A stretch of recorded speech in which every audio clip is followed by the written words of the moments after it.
I put on my snowboarding helmet because when the winds were so bad that when I had come home, the aluminum sunshades that were over every one of the windows and doors, it was a bit of an old building, had all been torn off and were flying around, and in various degrees of sort of danger. And so the first thing I thought, I was like, oh, I need to make sure that I don't get clocked out by something flying. So I had donned my snowboarding helmet and I just started loading the car back and forth, head on a swivel the whole time. One load out, looking, everything cool.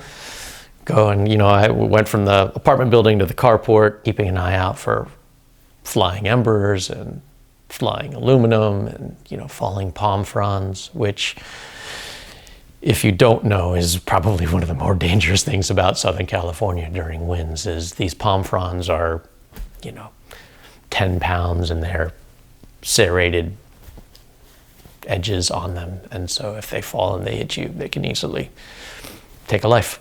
Filled up the car, got my dog Pinky into the crate in the car, went back into the house, looked around, and thought to myself, this is, anything you leave is, you're probably never going to see again.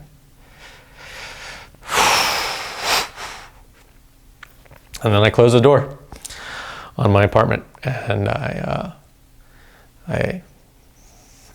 got into the car and I drove off. The neighborly wisdom amongst everybody was that it seemed like we were going to be okay, that the fire was moving east, and we just had sort of the front row view of a terrible disaster, and that just wasn't. That didn't seem like what was happening to me. It seemed to me that with the wind circling, the way the wind was circling, that it was inevitable that the fire was going to change direction soon. And there were one of my neighbors was a 94-year-old woman who lived on the second floor, who uses a walker to walk. And I've seen her and her son make the trip down, and it takes about 20 minutes. And so I was speaking to her son, trying to convey the seriousness of the situation. And he had lived in Altadena all his life, and had, his response was, I think we're going to be okay. I've been here 50 years. The fires have never come this far, so we should be okay.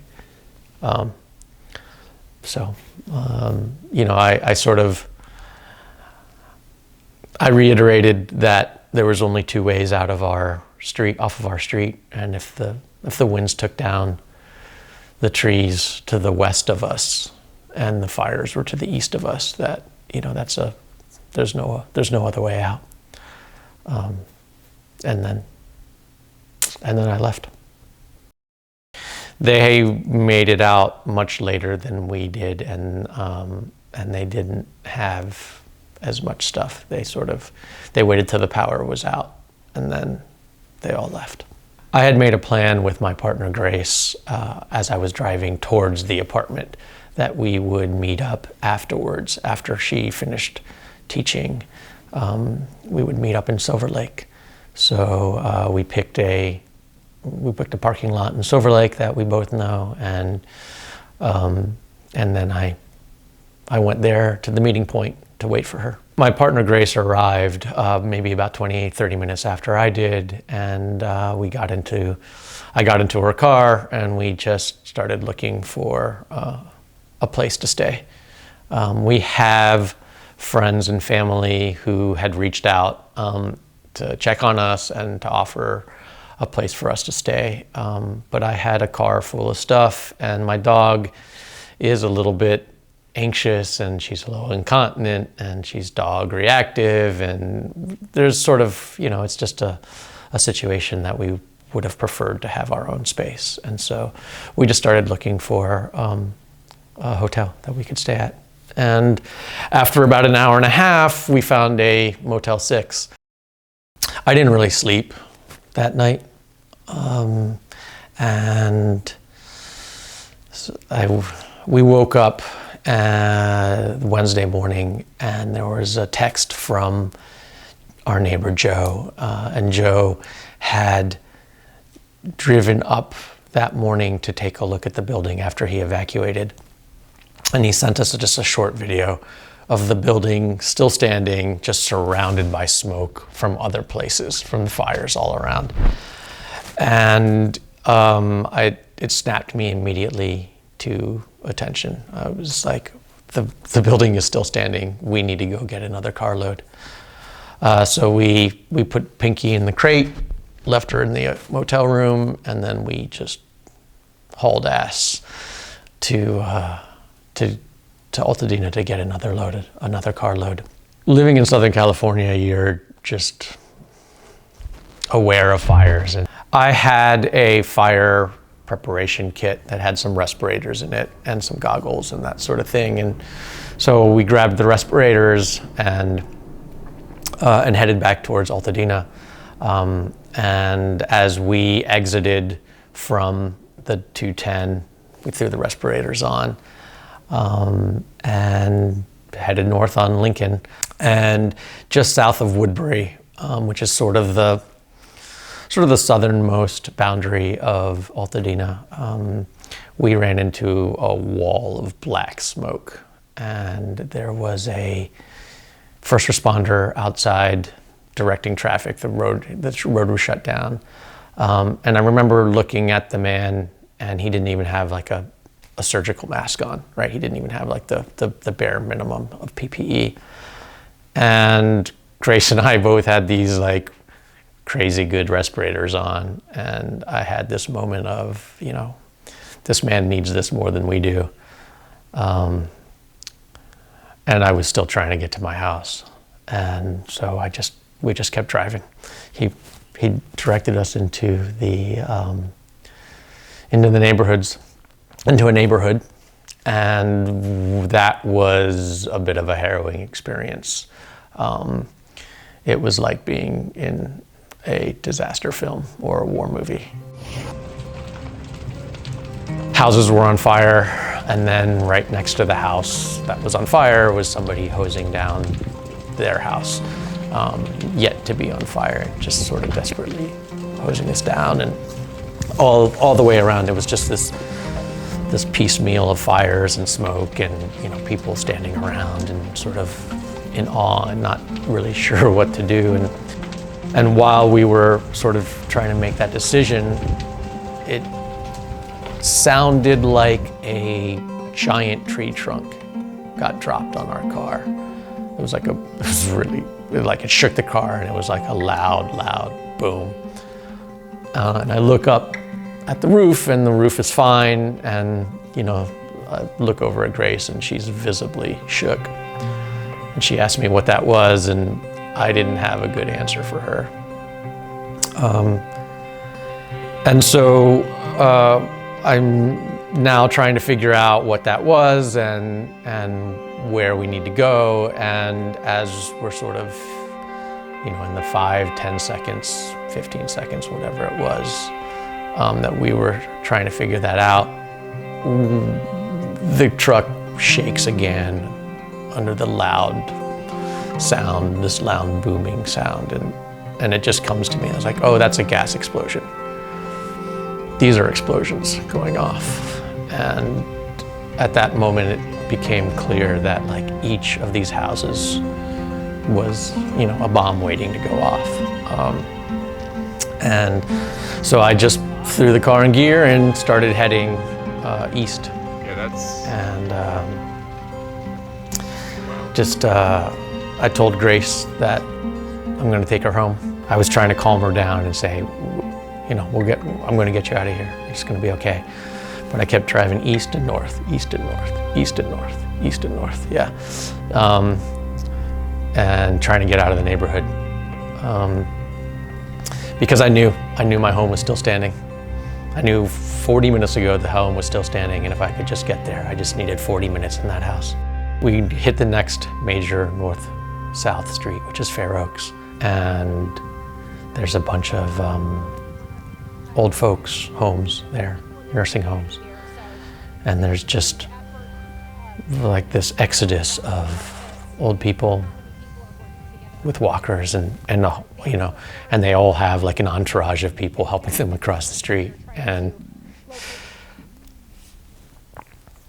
you know, like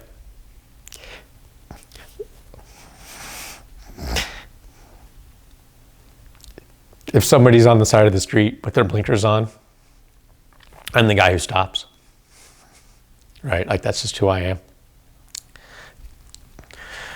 And at every turn, there were people who needed help.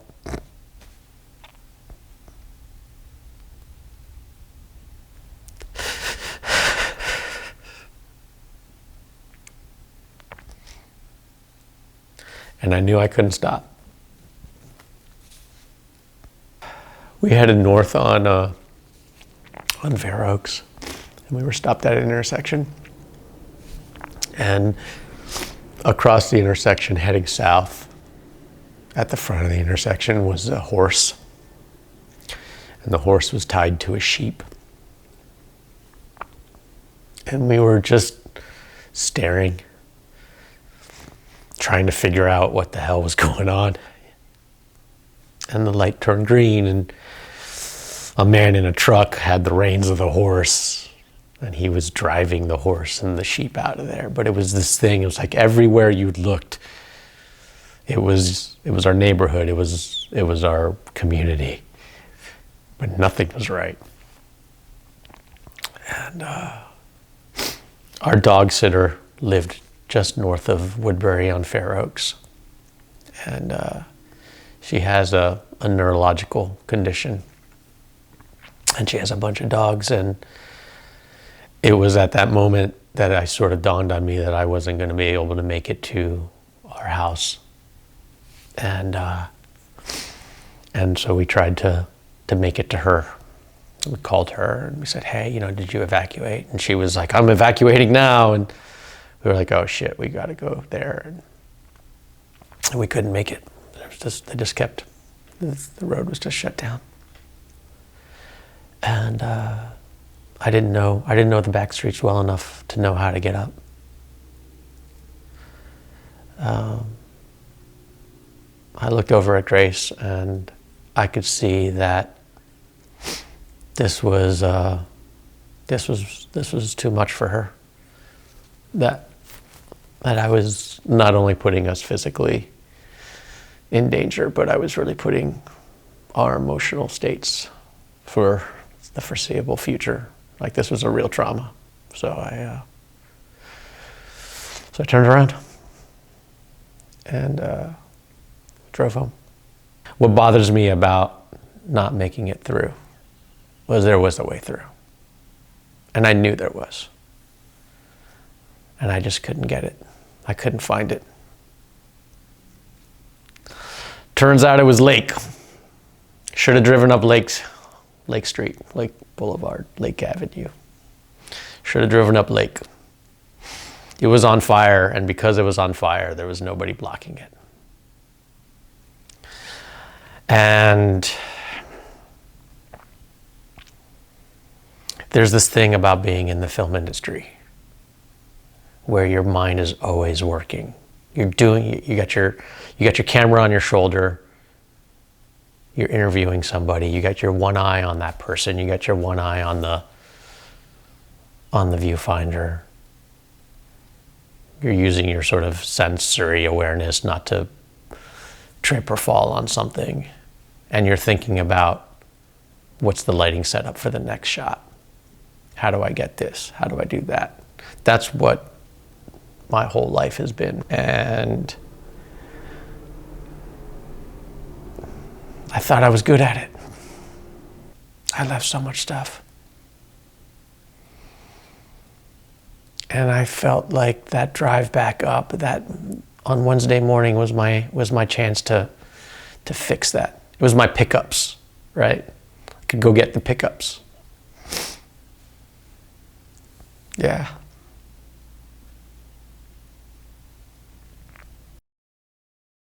the things I regret most about not getting, right? Grace, my partner Grace, didn't ever have a chance to go through her stuff. So I regret that she didn't get to make the decisions of the things that she wanted to take. Every single photograph I've ever taken in my entire life that has not been on a cell phone was on a hard drive or in a box or on a wall in that house. I had a pile of photos that I had taken out of the box in the last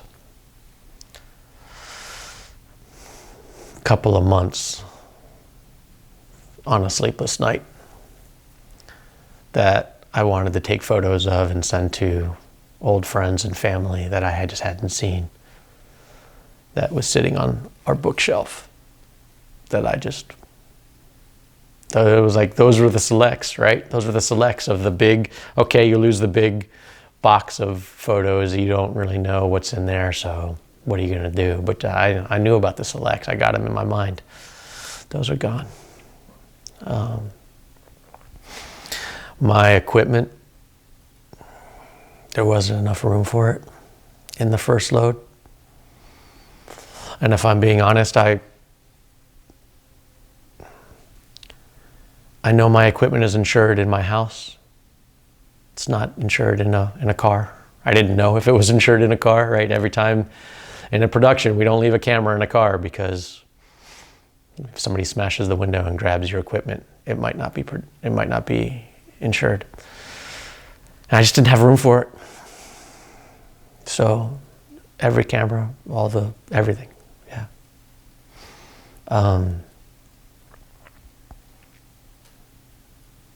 Those are the things I regret mostly. I'm a martial artist. Ever since I was a kid. And over the years I've accumulated some pretty special martial art weapons, some spears, some swords, some sort of, it's that part of me that never grew up and just, like to kick and punch in my pajamas and swing swords around. And, this arsenal of weaponry that I had amassed over 25 years. From China, Japan, from,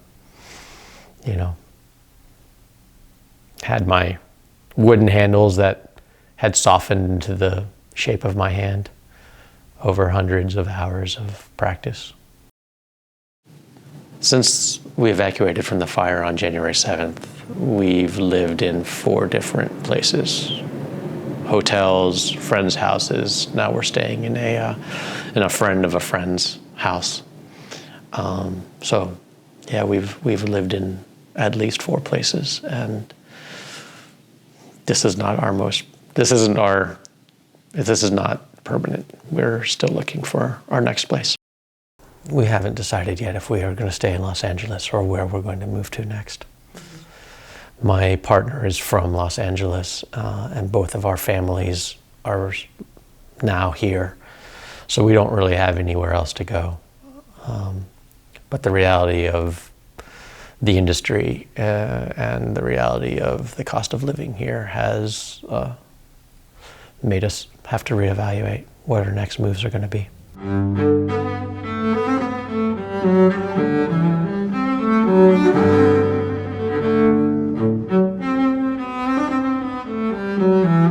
Like many people in Los Angeles in the film industry, I have been contemplating what's next over the last few years as I watch our industry burn.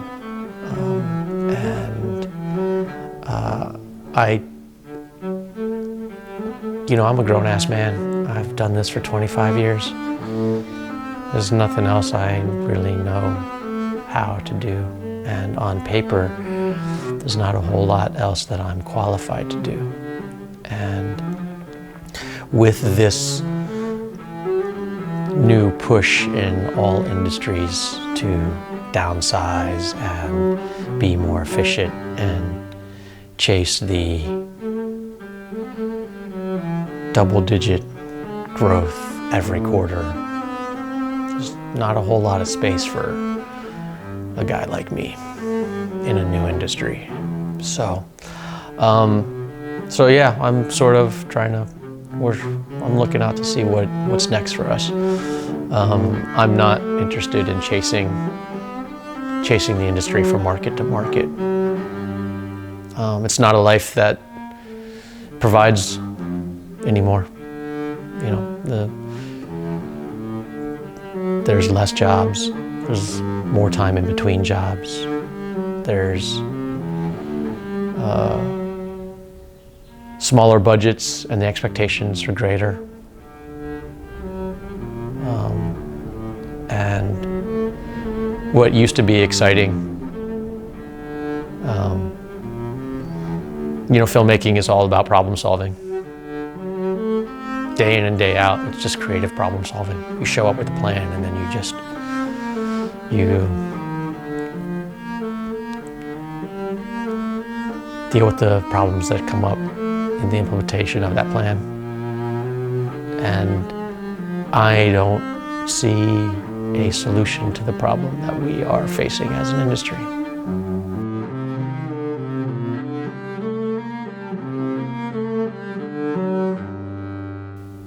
There's a clear blueprint in our society of how to help people in need, right? There's sort of this aesthetic of show up, donate, give. And it's a role that many of us, I know I did, feel comfortable participating in on some level.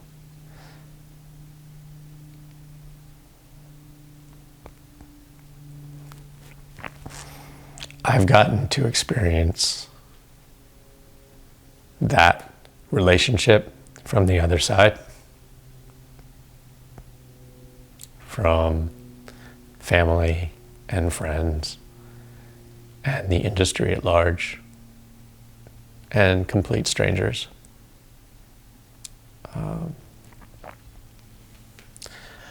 And it's humbling to show up and stand in line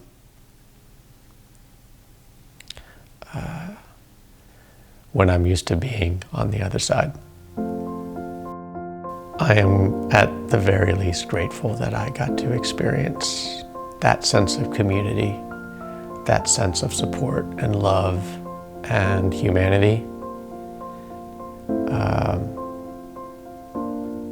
which is really, really lacking in our everyday experiences. So for that, I'm grateful.